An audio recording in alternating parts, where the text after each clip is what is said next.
Police say there's no evidence of foul play. Reporting live tonight in Fairfield, Karen Johnson, News 5. Gosh, her fiancé sounds so desperate, Karen. Anything missing from Katelyn's home? Nope, just her and her cell phone, which police have not been able to trace. But one other thing I wanted to mention, they believe she was last seen wearing a gray shirt, so that's something people out here are also looking for. A gray Fairfield man accused of lying during the course of Caitlyn Markham's death investigation will now face a judge tomorrow. In the meantime, we're learning new details about his involvement in the case and when prosecutors say he actually committed perjury.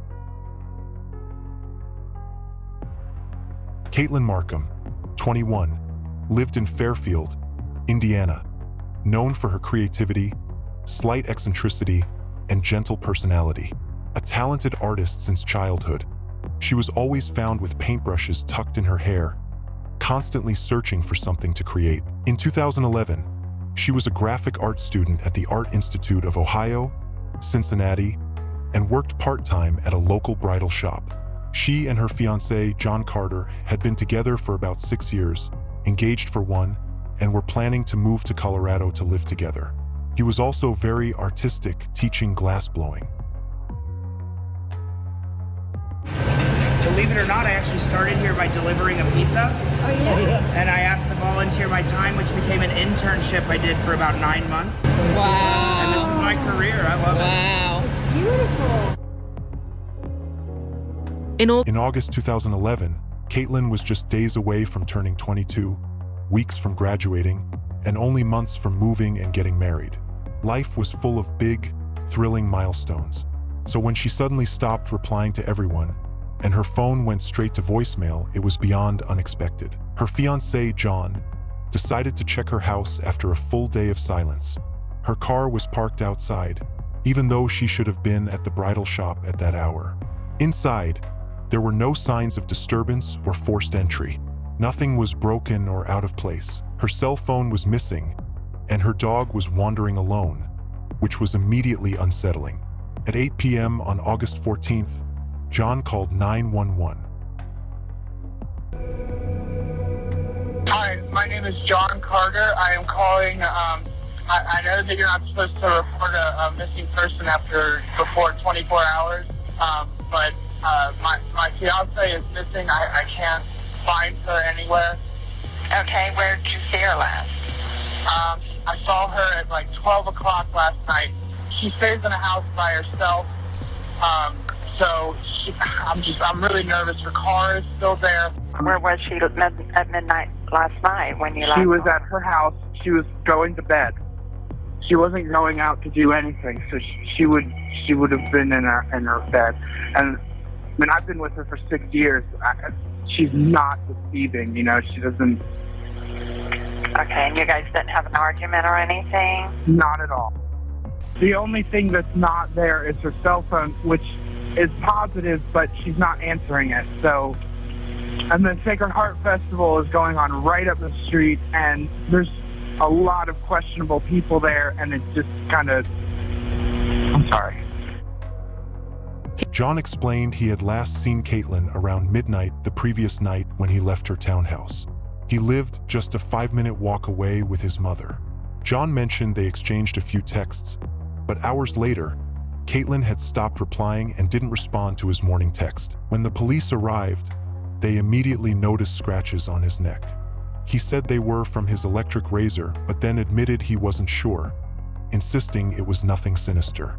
He claimed he was losing sleep over his missing fiancée and just wanted her back safe. Katelyn was very close to her father, Dave, and younger sister, Ollie. Neither had any answers. Dave described her as positive, driven, and practical. She had her life mapped out. She wouldn't just leave. After thorough questioning, detectives stated John was not a person of interest at that time and shifted their focus elsewhere. Well, Lisa, you can see Fairfield Police and Fire have their mobile command center out here. About 100 people have gathered off Patterson Boulevard. They all received several of these with Caitlyn Markham's picture and information. They've searched the woods, the streets, all looking for the 22-year-old. Katelyn is the love of my life. I've been with her for 6 years. We've been engaged for a year. Today would be exactly a year. Today's also her birthday. Instead of celebrating Caitlyn Markham's birthday, family, friends, and police are searching for the 22-year-old. 5 more. They divided into groups and hit Fairfield streets by foot, by car, and even by ATV. Just go unseen without telling anybody is extremely out of the ordinary. I just really would like to communicate that this is not part of who Katelyn is. Friends say Katelyn is a responsible young woman, a student at the Art Institute of Cincinnati, also an employee there. Katelyn was last seen by her fiancé, John Carter, Saturday night. He says he left her townhouse around 11:30. About an hour later, he received a text from her. Caitlyn sent me a picture of her, and that was the last message I got. When Katelyn never showed up for her other job at David's Bridal, people began to worry. I kept texting her, no response, no response. I call her, no response. I have nothing in mind. She would never just leave. She's too pragmatic. She would never just take off and go somewhere. I'm terrified. I'm absolutely terrified. I just want to find Katelyn and celebrate her birthday with her and go to Red Lobster like she was planning. That's all I want to do. Police say there's no evidence of foul play. Reporting live tonight in Fairfield, Karen Johnson, News 5. Gosh, her fiancé sounds so desperate, Karen. Anything missing from Katelyn's home? Nope, just her and her cell phone, which police have not been able to trace. But one other thing I wanted to mention, they believe she was last seen wearing a gray shirt, so that's something people out here are also looking for, a gray shirt. Her phone was still missing, so investigators zeroed in on data from her phone provider. Records confirm texts were sent to John between 11:04 p.m. and 11:36 p.m. But just as he stated, there was nothing afterward. At midnight, her phone was either switched off, its battery died, or the SIM card was removed. This was where the trail went cold. Police interviewed the GE Credit Union manager in Fairfield, who recalled Katelyn visiting on July 20th, 2011, 3 weeks before she vanished, with John's mother. Katelyn mentioned applying for a credit card, and John's mother would co-sign. The manager remembered John's mother joking, "I'll co-sign, but you've got to take my son to Colorado." The manager laughed and said, "I guess you're stuck now." But Katelyn didn't laugh. She looked serious, almost somber, as if the credit card wasn't her idea. Ultimately, the card was never set up and nothing more came of it. Another individual came forward to police, saying he was with Katelyn and John on the evening of August 13th. The three reportedly smoked weed and, in his words, discussed Katelyn and John's upcoming move to Colorado in the next few months. The witness recalled Katelyn working on school assignments on her laptop, staying on the couch and appearing distant, not her usual cheerful self. He left the townhouse at around 10:45 p.m., leaving Katelyn and John alone. He stated it was the last time he saw her and noted nothing unusual except her quiet demeanor. He also mentioned not seeing any scratches on John then, but admitted it was entirely possible he hadn't paid close enough attention to notice. While polygraph tests aren't court admissible, the witness voluntarily took one and reportedly showed truthful responses. In the early hours between August 13th and 14th, a couple of teenagers who had snuck out told police they saw two cars driving away from the direction of Katelyn's house with their headlights off. But these teens were the only ones to report seeing anything, and aside from that, the police had no solid leads to follow. Caitlyn Markham, the woman missing from Fairfield. 21-year-old Caitlyn Markham. Family and friends are all searching for a missing 22-year-old. Caitlyn was about to graduate in September. Markham disappeared in August of 2011. Volunteers spent days searching for Markham in the woods in and around her Fairfield Still so home. many unanswered questions about the disappearance. Caitlyn's disappearance quickly became national news, sending shockwaves through Fairfield, a small town with a population just over 40,000, where violent crime was virtually unheard of. Vigils, rallies, TV appeals, and volunteers flooded the streets, working tirelessly day and night. The search grew massive, with the mystery deepening. Even a national mounted search group from Texas joined in, conducting extensive searches across local parks, waterways, old train tracks, and neighboring counties. Katelyn's family were making every plea they could and were regular faces in the local media, as was her fiancé John. I keep believing that if she is somewhere in the worst case scenario, that she fights her way out. I keep wanting to believe that because she's strong. I know she's strong. There were most definitely still some eyes on John, but he was adamant he had nothing to do with anything. Fairfield police didn't take much when they searched Katelyn's fiance's house. Tonight he says he gave consent. He's doing whatever he can to help, even though he feels as if the entire community is pointing fingers and placing blame on him. I really did not want this to get this far. I really wish that she would have been home by now, you know. I wish this could have been just a party for her being home instead of what it is, you know. People are going to say what they're going to say. You can't stop them. 23-year-old John Carter may not be able to stop the comments, but he can certainly make sure that people know how he feels.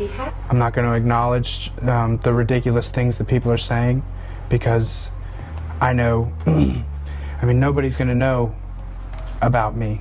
They don't know me, and I know me. I know that I would never hurt Katelyn, ever, in a million years. Fairfield police have little evidence and no suspects. That's pretty much it. There's nothing, and it's horrific. Carter felt the animosity towards him when he was confronted while passing out flyers. I guess he didn't know who I was, and he was just like, I heard the boyfriend did it, and I was just like, I'm the boyfriend. I would never do anything to hurt her. And while the days without Katelyn continue, he finds comfort in her cat Ramsey and her artwork. Not long after, Katelyn's 22nd birthday came, but there was no time to mourn or focus on how heartbreaking that day felt. The search for her continued, with everyone still fully involved. But to the frustration of Katelyn's family, the Fairfield police maintained there was no sign of foul play. John spoke warmly of their relationship, expressing how much he missed his fiancée. However, a close friend of Katelyn's revealed a different side to the story. Katelyn had confided in her that she'd been feeling trapped and unhappy for about 6 months. She was disgusted by John's heavy drug use and his obsession with pornography. Things had gotten so bad that Katelyn admitted she no longer felt attracted to him or interested in intimacy.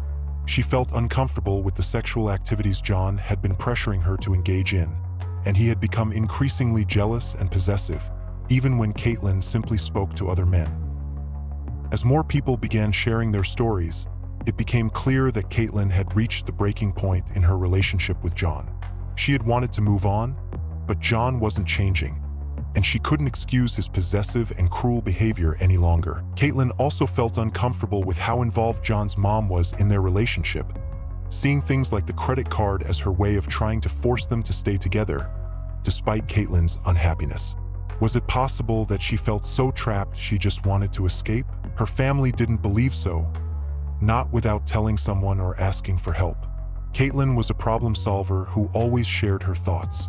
The same friend also recalled that just days after Katelyn went missing, John had referred to her in the past tense multiple times, which struck her as odd. But in June 2012, the investigation briefly shifted to someone else, 26-year-old Gurpreet Kaur, who lived right across from Katelyn.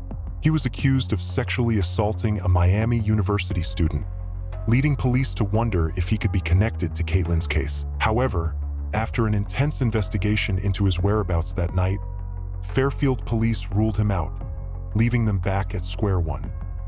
Almost 2 years had passed since Katelyn vanished, yet her name remained in the media, and the reward for information kept growing. John Carter and Katelyn's family appeared united in their efforts. But on April 7, 2013, everything changed. In a remote, wooded area in Indiana, a major discovery was made that would alter the course of the investigation. Human bones, wrapped in a black plastic construction sheet, were found. Through dental records, authorities confirmed they were Caitlyn Markham's remains. The discovery was made 30 miles away from her home, sending shockwaves through the community. Authorities have identified the remains of Caitlyn Markham, the woman missing from Fairfield. Her remains were discovered Monday in Cedar Grove, Franklin County, Indiana, on Big Cedar Road. Well, Clyde, it's certainly not the outcome anybody here in Fairfield was hoping for. And tonight, friends and family of Caitlyn Markham know she won't be coming home. I was just, digging through this little area here, picking up some metal, and here found a jawbone right on the other side of that little tree right there. right between them two little trees. At his house, Hicks provided more details about his grisly discovery. He described his call to police after he found Katelyn's remains. I picked it up and I said, "That's not no animal." And I hung in a tree and went and called the cops, and they sent us to the DNR. DNR says, "Well, what makes you so sure it's a human jawbone?" And I said, "Well, it's got all its teeth and it's shaped just like mine." Authorities confirmed that the remains found in Cedar Grove, Indiana, were those of Caitlyn Markham, the missing woman from Fairfield. Her remains were discovered on Big Cedar Road, 30 miles from her home.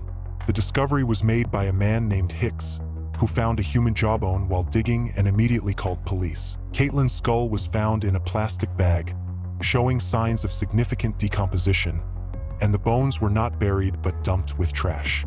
There were cuts on her left wrist, likely from sharp force trauma. While the cause of death couldn't be confirmed, it was clear her death was a homicide. Caitlyn's funeral was held with her artwork on display, and friends and family, including John, shared memories of her life. We would have had our kiss. We would have had our marriage. We would have had our honeymoon. We would have our kid. And we would have our life. And we would grow old together. Carter's cousin says she considers herself lucky to have called Katelyn family. Whenever I think of her, I just think of this smile and this artwork, and she was just a colorful human being. She meant well to everybody. Everybody was a friend. Dave shared that while the discovery of Caitlyn's remains brought some closure, it was heartbreaking for her younger sister, Ali, who was just 15 when Caitlyn vanished. "Some days, I get consumed with Caitlyn and how much Ali lost," he said. The location where Caitlyn was found raised even more questions. It wasn't where she had been placed initially. With Caitlyn's remains discovered in a different state, the case had become even more complex, requiring both police teams to collaborate and piece together the mystery. By the start of 2015, Caitlyn's case was losing momentum, just as it had in the previous years. The reward for information had grown to $75,000, but still the question remained, who killed 22-year-old Caitlyn Markham? Her father, Dave, pushed the Butler County Sheriff's Office to re-examine the case, transferring the investigation from the Fairfield Police Department. With time slipping away, Dave feared his daughter's murder would be forgotten and become a cold case. To find answers, he hired private investigator J. Ryan Green, who interviewed more than a dozen people close to Caitlyn and John. 5 of them, excluding John, agreed to take polygraph tests. One subject failed miserably, according to the examiner. Green focused his investigation on 2 key individuals. In 2016, a documentary, Taken Too Soon, The Caitlyn Markham Story, was shown at a Springdale movie theater in hopes of generating new leads. By the end of that year, police identified a person of interest, but lacked enough evidence for an arrest. Shockingly, the private investigator agreed with police, naming the same person. We now flash forward to 2023, 12 years after Caitlyn went missing, and finally the investigation started to pick up pace. The police announced their first arrest. Could you find back for me? I do know there's a warrant for you, but I'm not sure exactly what it's for. So they'll be able to explain all that stuff to you when we get there. A man named Jonathan Palmerton, and he was charged with perjury. Whoever's investigating this now is on the right track. They've got momentum and they have something that would allow a judge to sign off on a search warrant. Private investigator J. Ryan Green revealed that Caitlyn, John, and Jonathan were part of the same friend group and knew each other well. Jonathan even lived close to Caitlyn, and John considered him his best friend. In fact, when John discovered Caitlyn was missing, the first person he called was Jonathan. Before Jonathan Palmerton's arrest, investigators had executed search warrants on 2 properties. One where Jonathan lived in 2011, the year Caitlyn disappeared, and the other where John lived at the time with his mother. Fairfield man accused of lying during the course of Caitlyn Markham's death investigation will now face a judge tomorrow. In the meantime, we're learning new details about his involvement in the case and when prosecutors say he actually committed perjury. A new timeline starting to become public in the 12-year investigation into the disappearance and death of 21-year-old Caitlyn Markham. According to the indictment, on April 21st, 2022, Palmerton lied under oath.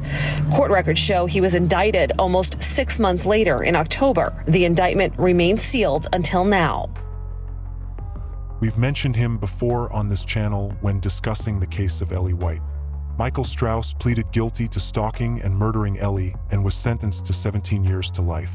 Police had been eyeing Michael after he admitted that Ellie wasn't his first victim. While there were some unsettling connections between Caitlyn's case and Ellie's, authorities eventually ruled Michael Strauss out. But there was still one person they kept circling back to after all this time. Hi, my name is John Carter. My fiance is missing. I can't find her anywhere. Since Caitlyn's remains were discovered, John Carter had largely stayed out of the media spotlight. Now 36, married, and a father, he had kept a low profile. But over the years, investigators had pieced together a troubling amount of circumstantial evidence against him. His stories never seemed to make sense, and his accounts didn't add up. Dave, Caitlyn's father, had grown suspicious too. The two cars the teens had seen driving away from Caitlyn's home that night were identified as John's and an unknown vehicle. Both Caitlyn and John's phones went dark around the same time on the night of August 13, 2011. Investigators also uncovered deleted text messages between John and Caitlyn, and some texts John claimed to have sent, like his good morning text, were never actually sent. John had taken 3 polygraph tests over the years, all of which showed signs of deception. The final test, in January 2021, revealed that John gave deceptive responses when asked if he had disposed of Caitlyn's body on Big Cedar Road. A search warrant executed at John Carter's mother's home revealed a disturbing collection of items. Among the seized items were notes on the investigation, Caitlyn's school papers, an SD card, and unsettling poetry about death and killing. Some of the writings bore John's name, including one that read, "Deep down I love her, you ought to kill her. But I love her. She must die. You can't kill her. Yes, you can. No, yes. How do you talk me into these things? I'm just that good, but you're bad. I know. How do I kill you? You can't. You're right about what? Nothing." Investigators also found what appeared to be the same material Caitlyn's body was wrapped in, and the location where she was found was just a short distance from a farm owned by the Carter family. Witnesses came forward to describe John's violent and volatile nature, and a video surfaced showing him screaming at his wife while holding their child. When detectives confronted John with some of the evidence, his reaction was minimal, brushing it off as circumstantial. Despite his years of denial and pleas for Caitlyn's safe return, the mounting evidence against him was undeniable. Though there was no DNA or physical evidence, investigators felt confident enough to present their findings to the district attorney. You want the watch too? Yeah, that's what to it. Forest Park. You got nothing else on you? Actually, one more night. Go vote first. Breaking news right now out of Butler County. The fiance of Caitlyn Markham is now in custody and charged in her murder. In March 2023, At 36, John Carter was arrested at his workplace and charged with 2 counts of murder. The first count accused him of intentionally causing Caitlyn's death on or around August 13th or 14th. The second charge alleged that her death resulted from committing or attempting to commit a violent felony. John posted a $1 million bond, and as part of his release, he was required to wear a GPS monitor. Meanwhile, Jonathan Palmerton was also released, awaiting trial. John pleaded not guilty at his arraignment, with a trial set for June 2024. Jonathan was initially charged with perjury, but the charge was later dismissed. The prosecution subpoenaed over 50 witnesses. After more than a decade of denying his involvement, John's defense began to shift as the case neared trial. Your Honor, he did, and Mr. Carter, if we may on his behalf, John Carter stipulates that he committed the offense of involuntary manslaughter consistent with Ohio Revised Code 2903.04B. That is a felony of the third degree. Specifically, that on the date specified in the indictment, he did cause the death of Caitlyn Markham by the commission of a misdemeanor in the city of Fairfield, Butler County, Ohio. Dave said it was an out-of-body feeling. He had felt something in his gut about John for a long time, and he said, although it was good to know he wasn't going crazy, he was right. It made him so angry that John had lived for 12 years, thinking he had got away with everything. We knew all along who it was. You just got to be able to grab it. And just proud. An emotional day in Butler County Court this morning as John Carter pleads guilty, admitting to causing the deaths of his fiancée in 2011. At Caitlyn's funeral, John stood by her father Dave, embracing him and sharing tears, all while knowing the truth. He participated in searches, but when pressed to admit what had really happened, he could only mutter, "I cannot." One inmate later told detectives that John had confessed to killing Caitlyn, though he never publicly admitted this in court. Despite the inmate's claim, detectives had never heard this version directly from John's mouth. They broke into an argument. He said before he knew it, he had her pinned down to the ground. He was on top of her, and he choked her. And then after he choked her, he said he was panicking, and he said he didn't know what to do. He was going to call the cops. He didn't want to call the cops. He said he made it look like it was a suicide with justice, so he cut her wrist.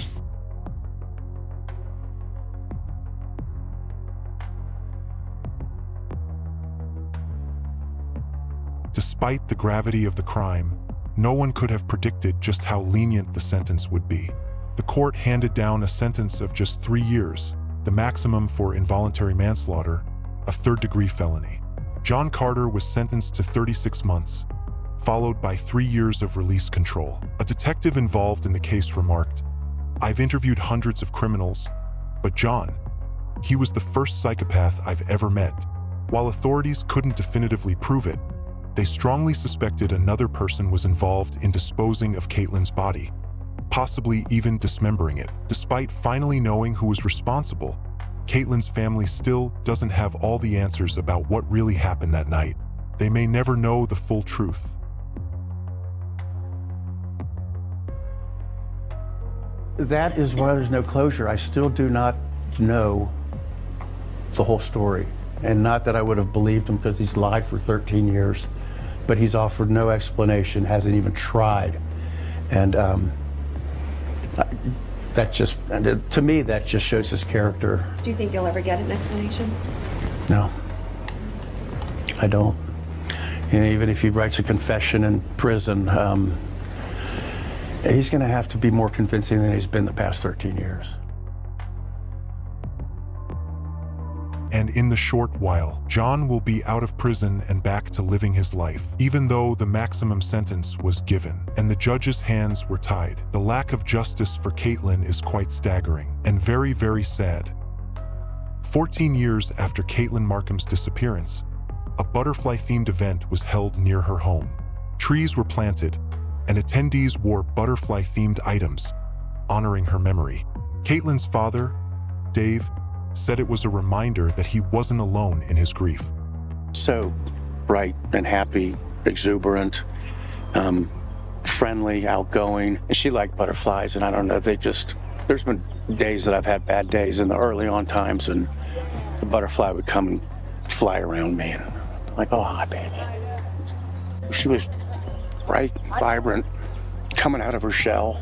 You know, like a caterpillar becoming a butterfly. Dave said living with the loss and never knowing the truth was unbearable. Not a day goes by that I don't think of Caitlyn, he shared. He felt the 3-year sentence was far from enough. Not for Caitlyn, not for her sister, not for me or the whole community. He often wonders what Caitlyn could have achieved, what her art would have become. She was so talented. She was going places. Sometimes I see a piece of art and think, that should have been Caitlyn's.